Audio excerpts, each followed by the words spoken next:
Sebuah nama ketika mencakup banyak hal, tidaklah hilang gelar tersebut, nama tersebut, dengan hilangnya sebagian hal. Sebuah puun ini mencakup pangkal, batang, cabang, buah-buah, daun. Oke? Ketika hilang daun atau hilang buah, enggak hilang gelar dia sebagai puun. Nah, dapat gak? No, Islam begitu. Assalamualaikum warahmatullahi wabarakatuh. Bismillahirrahmanirrahim. Wassalatu wassalamu ala rasulillah wa ala alihi wa ashabihi wa man walah. Amma ba'd. Kita lanjutkan dari pembahasan Jami'ul Ulum wal Hikam. Ya. Masih membahas tentang hadis kedua, yaitu hadisnya Ibnu Umar radhiyallahu anhu. Ya. Di mana Rasulullah sallallahu alaihi wasallam bersabda, "Bunyal Islam ala khams." Islam dibangun di atas 5 perkara, yaitu syahadat la ilaha illallah wa anna Muhammadan abduhu wa rasuluh. Yaitu kesaksian bahwa tiada Tuhan yang hak untuk diibadahi melainkan hanya Allah, dan bahwasanya Muhammad adalah hambanya juga utusannya. Wa iqamus shalah, dan pendirian salat, wa itaiz zakah, dan penunaian zakat, wa hajjal bait, dan melaksanakan haji, wa saumi Ramadan, dan berpuasa Ramadan. Rawahu al-Bukhari wa Muslim, diriwayatkan Imam Bukhari dan Muslim. Telah kita jelaskan di sini maknanya, amalan-amalan tersebut bagaikan da'aim, bagaikan tiang bagi sebuah bangunan, yang dimana bangunan tersebut runtuh tanpa ada tiang itu, ya. Dan kemudian telah kita jelaskan juga tentang bagaimana para ulama menghukumi kasus seseorang yang meninggalkan sholat, ya, seseorang yang meninggalkan sholat. Bahwasanya para ulama tidaklah melihat kasus-kasus dosa sebagai bentuk kekufuran kecuali sholat, ya. Dan banyak hadis yang menghukuminya demikian, kufurnya seseorang yang meninggalkan sholat. Ya, di antaranya sabda Rasul sallallahu alaihi wasallam, "Bainar rajul wa bainal kufri wasyirki tarkus shalah." Batasan antara seseorang dengan kekufuran dan kesyirikan adalah meninggalkan sholat. Meninggalkan sholat adalah batasannya. Jadi, ketika dia meninggalkannya maka dia masuk ke ranah kekufuran. Ya. Kemudian juga athar yang banyak diriwayatkan dari para salaf. Sa'ad, yakni Ibnu Abi Waqqas radhiyallahu anhu, demikian juga Ali Ibnu Abi Thalib radhiyallahu anhu berkata, "Man tarakaha faqad kafar." Barang siapa yang meninggalkannya maka dia telah kafir. Ya. Demikian juga Umar Ibn Al-Khattab radhiyallahu anhu berkata, "La hadza fil Islam liman tarakas salah." Tidak ada jatah lagi di dalam Islam bagi mereka yang meninggalkan sholat, ya. Abdullah bin Syaqiq menjelaskan radhiyallahu anhu, kan ashabu Rasulullah sallallahu alaihi wasallam, dulu para sahabat Rasul sallallahu alaihi wasallam, la yarawna minal a'mali syai'an tarkuhu kufrun illa as-salah. Mereka tidaklah berpendapat adanya amalan-amalan yang apabila ditinggalkan dihukumi kufur. Ya, yakni mereka hanya menghukumi meninggalkan amalan adalah bentuk maksiat. Para sahabat Muhammad dulu sallallahu alaihi wasallam tidaklah melihat adanya amalan yang kalau ditinggalkan dihukumi kufur kecuali kasusnya sholat. Ya. Abu Ayyub As-Sikhtiyani rahimahullah juga berkata, tarkus shalah kufrun la yukhtalafi. Meninggalkan sholat hukumnya kufur, tiada perselisihan padanya. Tayyib. Ikhwati rahimakumullah, awas. Sebagaimana amalan-amalan lain yang dihukumi oleh para ulama kekufuran atau pelakunya kafir. Tidaklah kemudian kita melihat seseorang melakukan hal tersebut langsung kita jatuhi dia, kita hukumi dia sebagai kafir, non muslim. Enggak. Oke? Tentunya ada prosesnya untuk menghukumi individu. Ini menghukumi amalan dulu. Sebagaimana Imam Ahmad rahimahullah misalnya, Ibnu Hanbal, Imam Ahlus Sunnah. Beliau rahimahullah dulu berkata, "Man qal bi annal Qur'an makhluk fahuwa kafir." Barang siapa yang berkata bahwa Al-Qur'an adalah makhluk, maka dia kafir. Tuh. Tapi apakah Imam Ahmad mengkafirkan orang-orang yang mengatakan Al-Quran makhluk secara mutlak, absolute, yakni semua orang dihukumi kafir. Enggak, buktinya penguasanya sendiri pada saat itu yang memaksakan akidah tersebut kepada umat dan kepada para ulama tidak dihukumi kafir, tidak dikafirkan oleh Imam Ahmad bin Hambal, dihukumi jahil. Ya, berbeda antara menghukumi amalan dengan menghukumi individu. Tayyib. Nah, yang mau ditekankan di sini adalah bahwasanya seringkali amalan-amalan ini sifatnya apa yang diperintahkan dengan apa yang dilarang. Oke?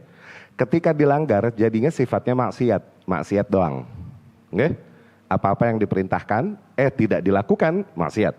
Apa-apa yang dilarang dilanggar malah dilakukan, maksiat. Tuh, amalan tuh pelanggarannya sifatnya maksiat umumnya.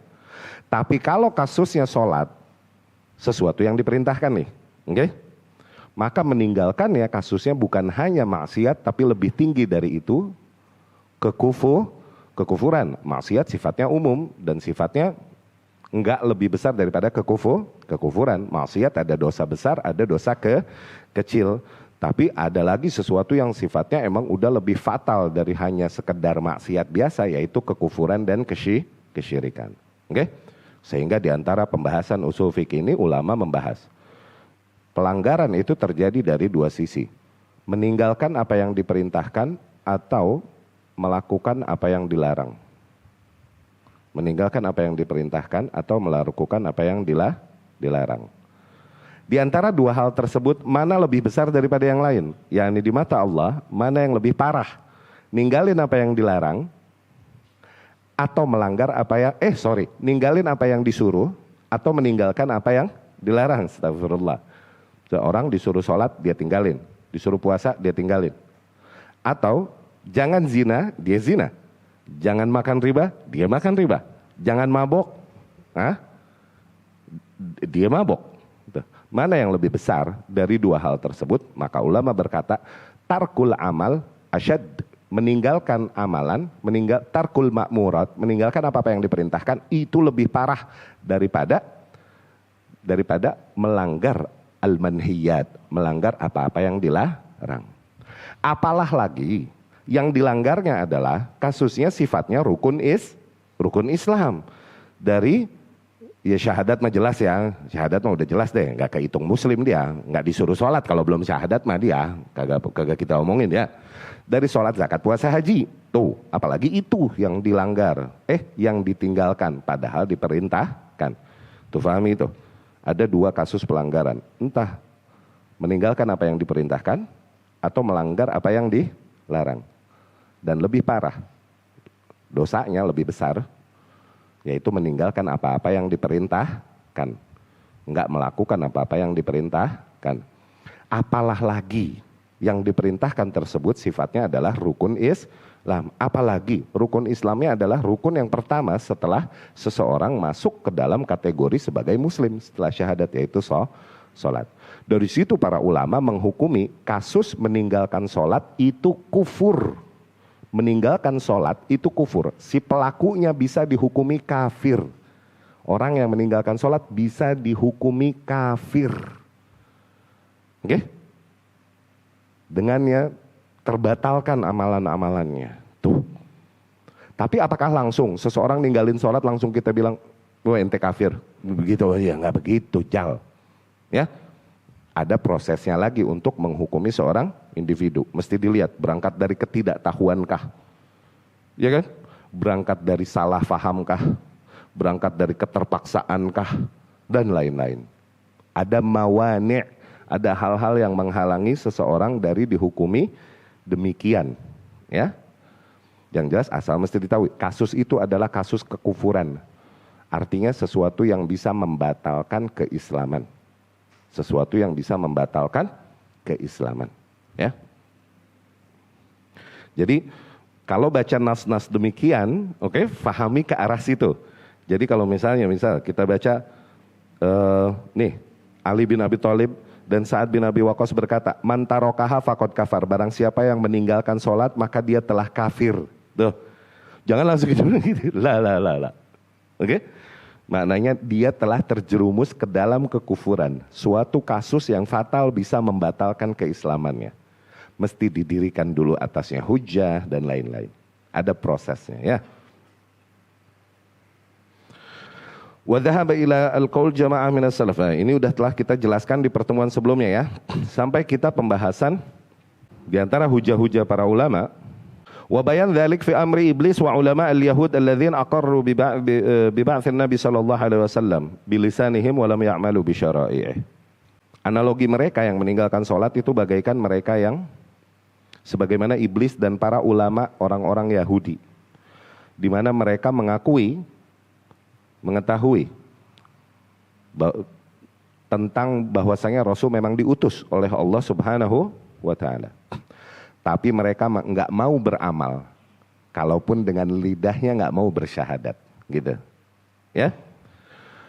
Wa qad istadalla Ahmad wa Ishaq ala kufri tarikus shalah, dan Ahmad yakni Ibnu Hanbal dan Ishaq juga Ibnu Rahuyah, mereka berdalil menghukumi kafirnya orang yang meninggalkan salat.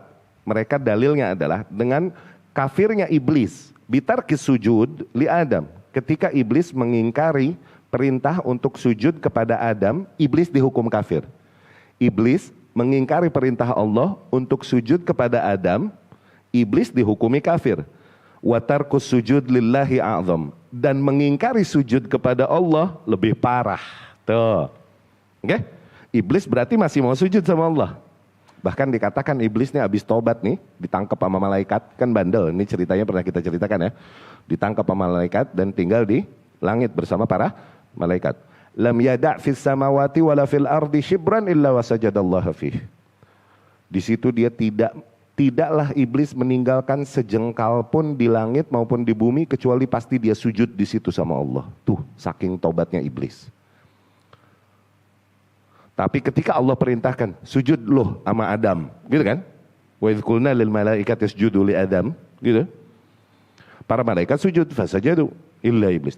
Iblis mengingkari perintah Allah untuk sujud kepada Adam. Ngingkarin perintah Allah untuk sujud ke Adam aja dihukumi kafir, iblis apalagi nggak mau sujud sama Allah. Tuh, maka lebih parah. Itu maksud. Dari sini Ahmad ibnu Hanbal sama Ishaq ibnu Rahuyah berdalil, kafirnya mereka yang meninggalkan sholat, karena nggak ada situ sujud kepada Allah Subhanahu wa Ta'ala. Karena di situ ada praktek sujud kepada Allah Subhanahu wa Ta'ala. Di dalam Sahih Muslim dari Abu Hurairah radhiyallahu anhu dari Nabi sallallahu alaihi wasallam, Nabi bersabda, "Idza qara'a ibnu Adam as-sajdah," ketika anak-anak Adam membaca surat as-sajdah, wa sajad, kemudian mereka sujud. Jadi di dalam beberapa surat ada ayat-ayat yang dibilang ayat sajdah, yang kalau habis dibaca orang harus sujud. Di dalam sholatnya bahkan sujud mereka tanpa ruku', ya.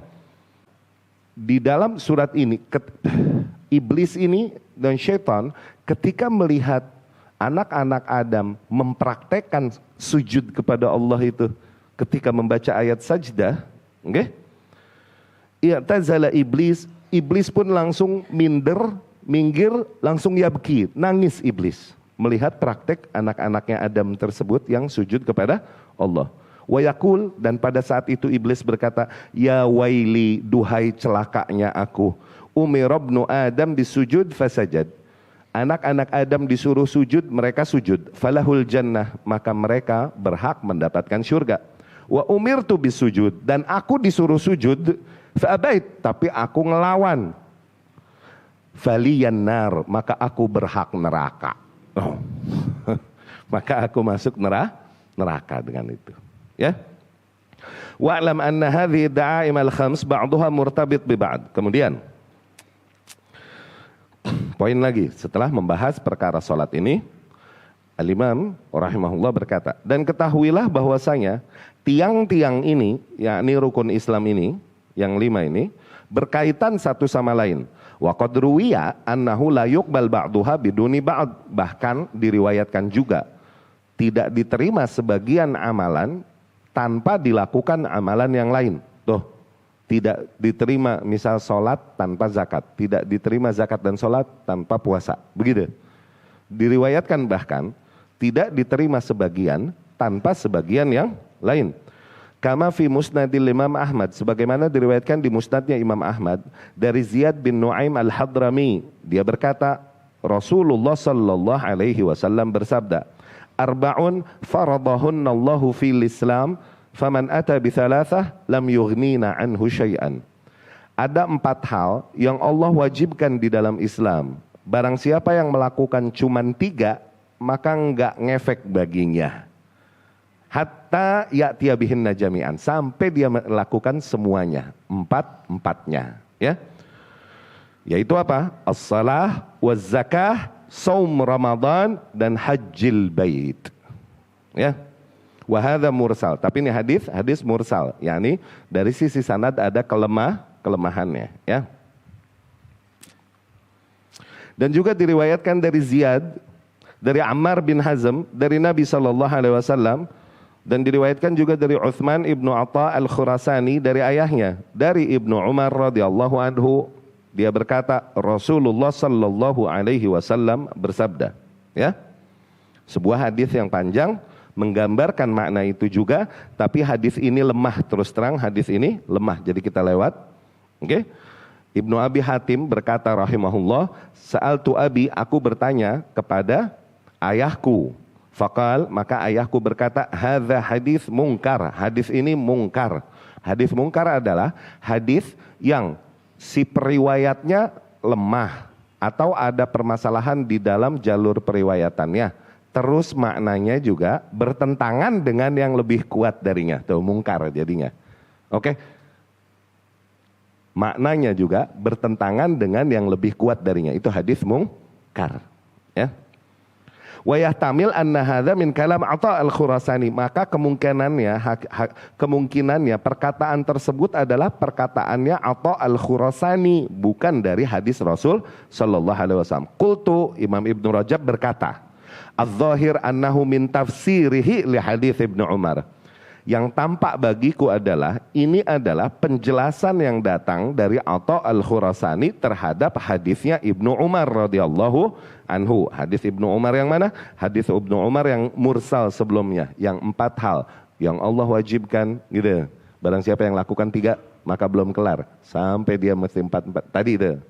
Kemungkinan ini perkataan Atha al-Khurasani ketika menjelaskan hadisnya Ibnu Umar yang tadi, ya. Atha min ajilla ulama Syam, dan Atha ini diantara pemuka-pemuka para ulama dari negeri Syam. Ibnu Mas'ud radhiyallahu anhu berkata, man lam yuzakki fala salata lahu. Barang siapa yang tidak menunaikan zakat maka tidak ada solat baginya. Tuh, awas. Barang siapa yang tidak menunaikan zakat maka tidak ada solat baginya. Seolah-olah tidak ada solat baginya, seolah-olah solat yang dilakukannya nih akhirnya tidak terhitung. Tapi diarahkan maknanya nih, enggak begitu-begitu amat, diarahkan maknanya oleh Ibnu Rajab nih rahimahullah. Oke? Nafyul qabul huna la yuradu bihi nafyus sihah. Penafian diterimanya solat di sini dinafikan kok, ditolak atau ditiadakan. Oke? Tadi dibilang tidak ada solat. Dinafikan solatnya, tidak ada solat baginya. Oke? Penafian di sini maknanya bukan penafian keabsahannya, juga bukan penafian, bukan juga lagi menjelaskan wajibnya dia meninggalkan solat dengan meninggalkan zakat. Bukan sedang menegaskan bahwa dia harus mengulangi solat dengan meninggalkan zakat. Itu maksudnya. Wallah nggak mudah memahami bahasa turas ini ya. Begini. Penafian di kalam tadi, di kalamnya Ibnu Mas'ud tadi, bukan berarti maknanya seseorang yang tidak berzakat berarti sholat yang dilakukannya tidak sah. Yang telah dilakukannya bukan itu maksudnya. Sholatnya mah sah tetap. Tuh, oke?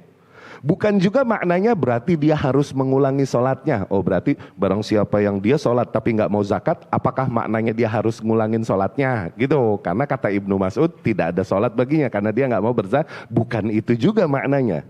Oke? Tuh maknanya begitu. Oke?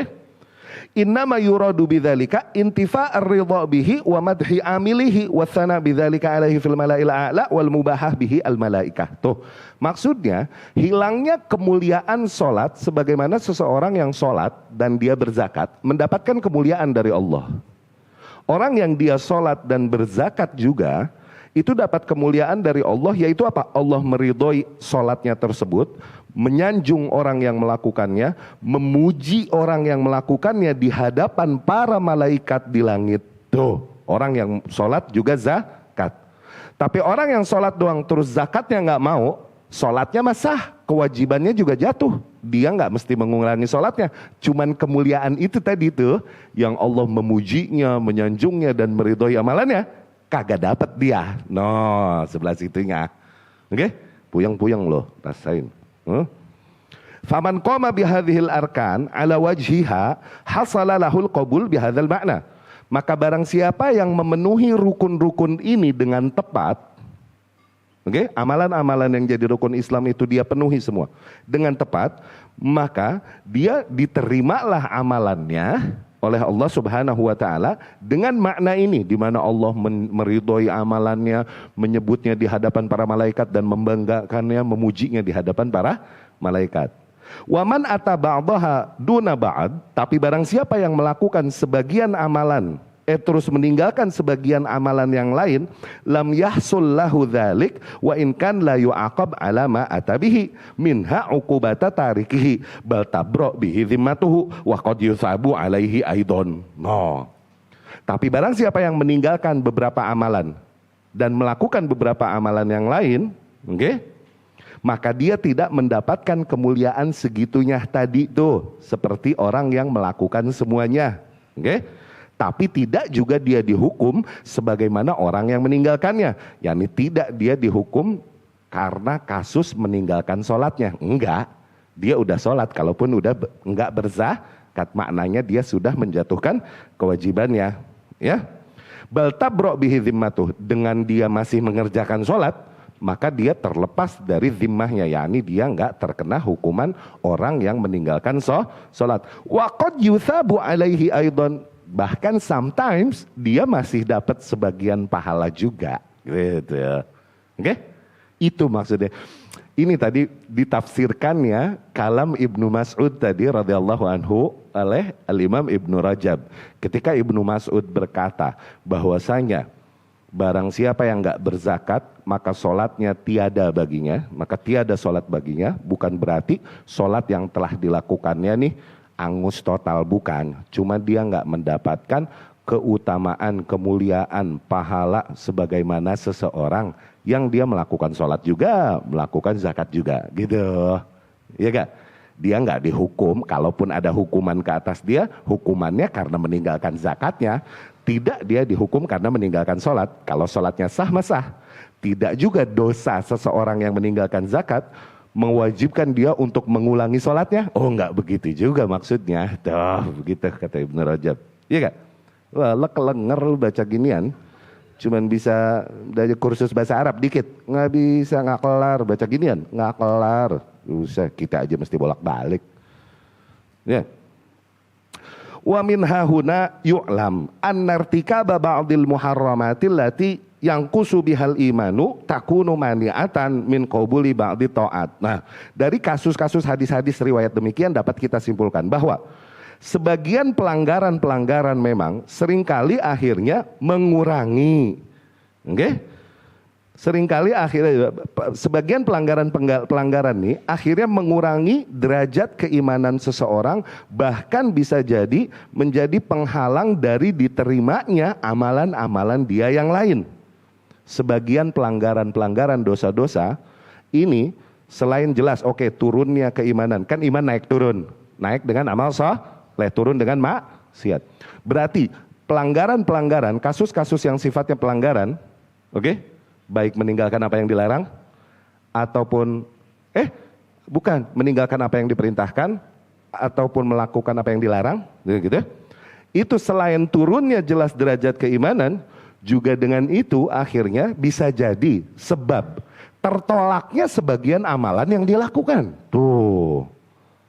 tertolaknya atau nggak sempurna minimal pahala sebagian amalan yang dia lakukan karena pelanggaran lain yang dilakukannya. No, jadi amalan ini saling terikat satu sama lain. Contoh kasusnya yang berbicara makna ini, sabda Nabi SAW misalnya, man syaribal khamra lam tuqbal lahu salatun arba'ina yauman. Lam tuqbal lahu salatan arba'ina yauman. Barang siapa yang minum khamr nggak diterima sholatnya 40 hari. No. 40 hari lo nggak diterima sholat, minum khamr. Udah, makanya gue bilang jangan. Udah, minum kecap aja lo, kecap. AO sih lo minumnya. Anggur cap orang tua jahat. Ya, minum puyeng jahat tuh orang tua. Udah, makanya jangan, gue bilang. Ya. Nah, difahaminya begitu juga, kayak memahami kalam Ibnu Mas'ud tadi. Barang siapa yang minum khamr, maka tidak diterima sholatnya 40 hari. Apakah abis minum khamr dia akhirnya berarti ya udah deh gue nggak usah sholat, nggak diterima? Lah bukan begitu, tobat sholat gitu, oke? Tapi nggak diterima sholatnya berarti angus sholatnya 40 hari. Loh bukan begitu juga, fahami tadi sebagaimana kalamnya Ibnu Mas'ud. Dia udah menjatuhkan kewajibannya sholat, oke? Enggak juga jadi wajib ketika udah lewat 40 hari dia mesti menebus sholatnya yang 40 hari kemarin yang kagak diterima, begitu gak? Mesti mengulang sholatnya, hah? Kagak juga begitu, dia udah terlepas zimmahnya dengan bertaubat, beristighfar, bertaubat, dan kemudian dia sholat, dan sholatnya ini menghapuskan dosa. Cuman keutamaan sholatnya sebagaimana sholat orang lain yang kagak minum khamr, dia nggak dapat gitu. Dimana Allah memujinya, meridhoinya, memujinya di hadapan para malaikat dan membanggakannya di hadapan para malaikat, itu dia kagak dapat. Nah, dapat ya? Bukan berarti abis minum khamr terus nggak sholat. Kelar 40 hari pindah agama loh. Lah ceritanya Jaham jadi kafir gimana Jaham? Jaham bin Sofwan, Jahmiyah, ingat gak? Dia ninggalin sholat 40 hari akhirnya. Iya kan? Gara-gara apa? Gara-gara debat. Iya Jaham, wahai Jaham, Rabbak hadha. Rabbmu, debatnya debat filsafat lagi, sotoy. Rabbmu ini, padahal diantara ulama jagonya fikih, Hanafiyah, jagonya fikih tuh, hati-hati tuh orang fikih, nah, ya kan? Yang pada ngaco ini dokter fikih tuh jauh, ya kan? Ngomongnya juga riba mulu. Wahai Jaham, dia debat sama orang-orang filsafat Hindustan. Ya Jaham, Rabbak hadha, Rabbmu ini, Yuro kelihatan nggak? Enggak. Yulbas bisa dipegang nggak? Enggak. Yuda bisa dirasakan nggak? Enggak juga. Kalau gitu Rabbmu nggak ada, digituin Jaham. Karena mereka hanya mengimani sesuatu yang masih bisa ditangkap indera. Oke? Tapi perkataan dia itu nyangkut di hatinya Jaham. Oh iya. Lo begitu. Ragu dia. Ragu sama kayak tarokas salah arba'ina, dia ninggalin sholat 40 hari. Ketika 40 hari dia ninggalin sholat, di situ setan mampir ke bednya. Bisikin dia ide untuk takwil asma wa sifat. Noh dia. Pokoknya al-wujud al-mutlak. Pokoknya Tuhan ini, Allah ini adalah absolute existence. Wujud mutlak aja. Enggak ada sifat-sifatnya sama sekali. Tuh, pokoknya bilang ada aja, enggak ada sifat-sifatnya sama sekali. Tuh, mulai dia takwilin asma was sifat. No, ninggalin sholat 40 hari. Iya gak? Coba jajal. Hah? Iya gak? Terngaku Tuhan loh. Ninggalin sholat 40 hari, akhirnya dia menafikan Allah. Dia bilang apa? Pokoknya Allah ada, tapi gak ada sifat sama sekali. Semuanya ditakwil pakai laisa kamitslihi syai'un. Tapi ayat-ayat lain yang mengkabarkan sifat Allah ditakwil, ditolak semua sama dia, dirusak. Iya gak? Bertentangan dengan apa yang seharusnya. Sesuatu yang wujud, yang exist, yang punya existence, harus punya sifat.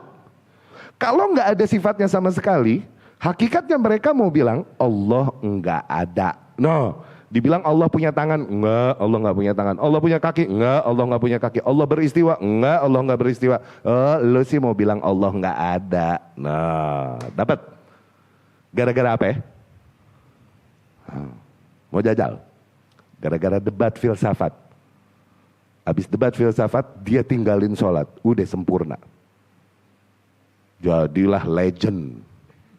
Sampai sekarang disebut Jahmiyah. No. Mu'tazilah ngikut dia. Asy'ariyah sebagian ngikut dia. Ya. Jadi man syaribal khamra, riwayat-riwayat demikian ngomongin bahwasanya sebagian kewajiban memang berkaitan satu sama lain. Kewajiban Islam berkaitan satu sama lain. Bahkan ada beberapa kabar mengatakan bahwa sebagian dosa atau pelanggaran ini membuat tertolaknya amalan-amalan yang lain atau minimal berkurangnya keutamaan amalan-amalan yang lain yang telah dilakukan. Sebagaimana misal contoh kasus Rasul berkata, man syaribal khamra lam tuqbal lahu salatun arba'ina yauman. Barang siapa yang minum khamr enggak diterima salatnya selama 40 hari. Oke? Ini hadis sahih diriwayat Imam Ahmad dan Tirmidzi.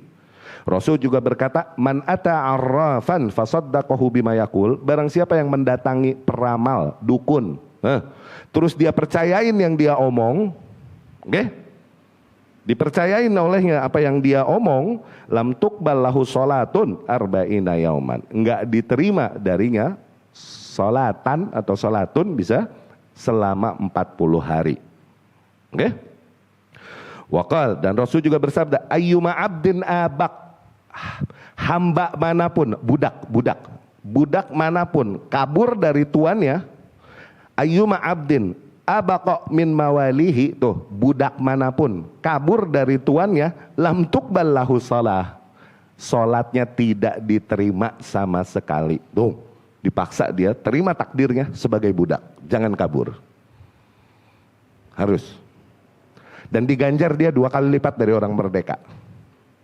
Sampai Abu Hurairah radhiyallahu anhu mengkhabarkan hal itu dari Rasul sallallahu alaihi wasallam. Kita misal sholat pahalanya 5, kalau budak pahalanya 10 noh. Kenapa? Sabarnya dia nerima qadar bahwa dia budak dan nggak lari dari kan. Tuh. Oke? Itu konsep kita tuh, ya. Wa hadits Ibnu Umar, dan hadisnya Ibnu Umar tadi, yustadallu bihi ala anna lisma idza syamila asya mutaaddidah lam yalzam zawal al ism bizawal ba'dihha. Tuh. Fayabtulu bidzalika qaulun man qala innal imana law dakhalat fihil amal la lazima ayazula bizawali amalin mimma dakhala fi musamma. Begini. Dengan hadis-hadis ini jadi dalil bahwasanya sebuah nama ketika dia mencakup banyak hal, tidaklah nama ini hilang dengan hilangnya beberapa hal. Sebuah pu'un ini mencakup pangkal, batang, cabang, buah-buah, daun. Oke? Ketika hilang daun atau hilang buah, enggak hilang gelar dia sebagai pu'un. Nah, dapat gak? No, Islam begitu. Tayyib. Sebuah nama apabila mencakup banyak hal, tidaklah hilang nama tersebut hanya karena sebagian hal hilang. Dapat ya? Dengan ini kita membantah pendapat sebagian kelompok yang menolak untuk memasukkan amalan ke dalam iman. Kelompok apa tuh? Murji'ah. Murji'ah ini memisahkan amalan dari iman. Oke? Kenapa? Kata dia, kalau amalan adalah bagian daripada iman, nanti ketika seseorang meninggalkan amalan, maka hilanglah keimanan tersebut. Katanya gitu. Paham nggak? Misal sodakoh, bagian daripada keimanan.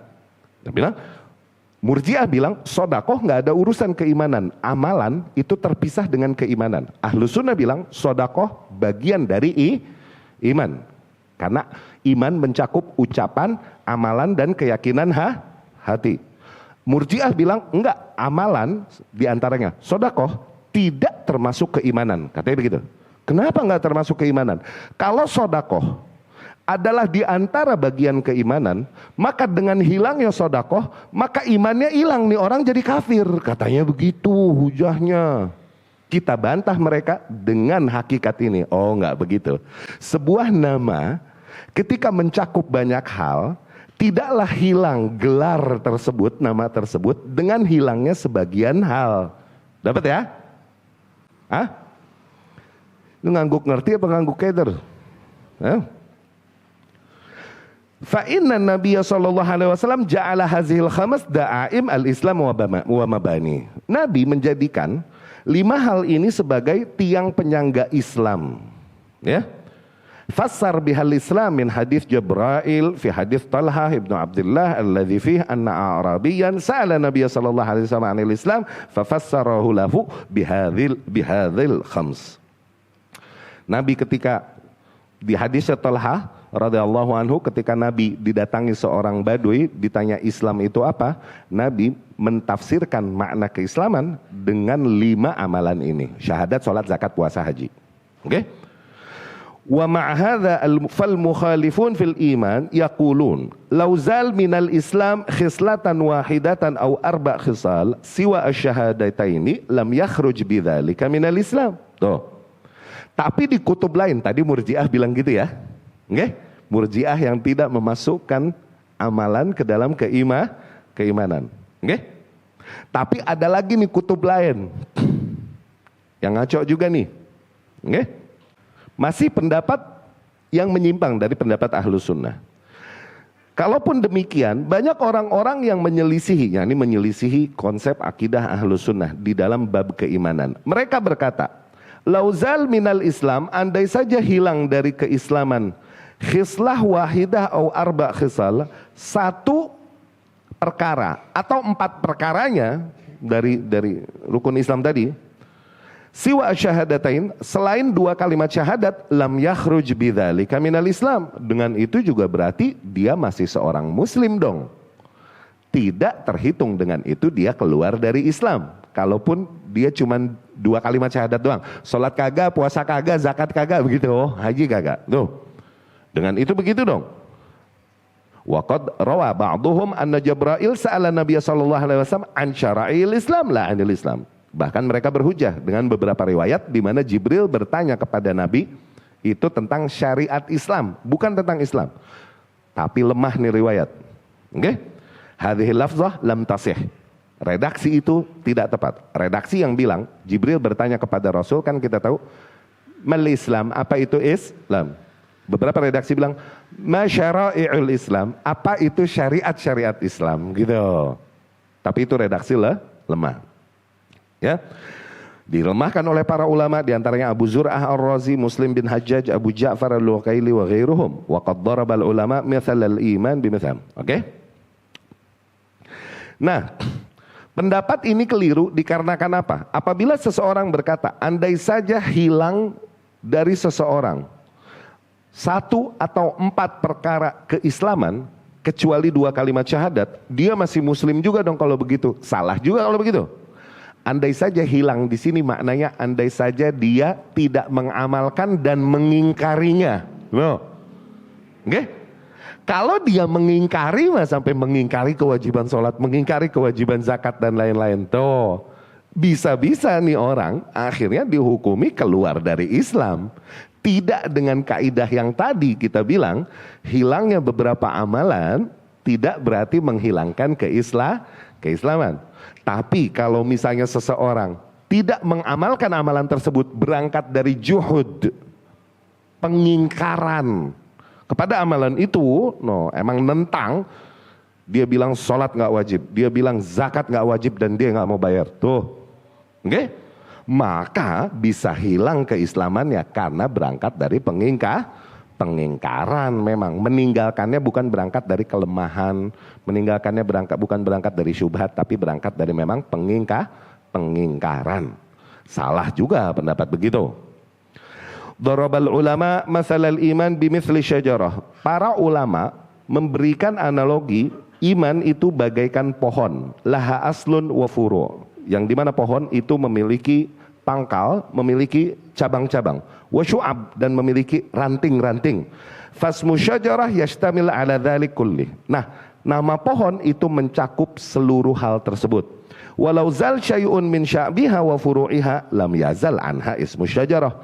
Andai saja katakan hilang beberapa hal dari pohon tersebut, daunnya kah atau rantingnya kah, maka tidaklah hilang gelar hal tersebut sebagai pohon. Innama yuqal hiya syajarah, tetap dibilang itu pu'un, naqisoh, tapi kurang.